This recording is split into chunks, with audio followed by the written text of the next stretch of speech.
Fil-Parlament, id-deputat mexxej Laburista Anġlu Farrugia qal li l-Awtorità għas-Saħħa u s-Sigurtà għandha jkollha rwol aktar sinifikanti fis-soċjetà Maltija.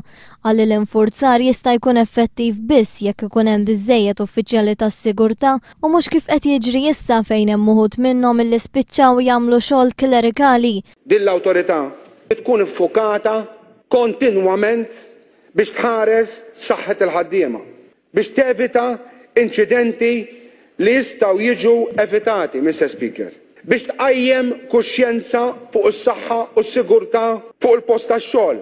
Għalhekk l-awtorità għandha jkollha bżonn aktar riżorsi, mhux status quo jew inqas mill-status quo. Id-deputat mexxej Laburista saqsa jekk l-awtorità hijiex qed tagħti attenzjoni lill-industrija tal-piroteknika u jekk hijiex qed tinvestiga s-sitwazzjoni li qed jaħdmu fiha l-ħaddiema fil-qasam tat-trasport kif ukoll fl-Isptar Ġenerali fejn kien hemm l-MRSA. Anġlu Farrugia ressaq sensiela ta' proposti ewlenija fosthom li jinħoloq Rapid Response Team magħmul minn psikologi, social workers u counselors bilan li jgħinu lil ħaddiema jaffaċċjaw sitwazzjoni diffiċli fuq il-post tax-xogħol. Kien hawn li staqsa x'kontribut qed tagħti l-OHSA fil-kwestjoni tal-Malta fejn diversi ħaddiema huma maħkuma minn inċertezza dwar il-futur tagħhom.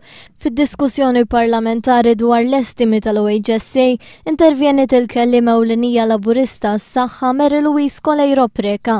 Saħqet fuq il-ħtieġa li dan il-qasam jingħata aktar importanza speċjalment fi żmien ta' kriżi ekonomika fid-dinja meta nnefqa min iħaddem fil-qasam tas-saħħa u s-sigurtà jaftina tal-ġemp.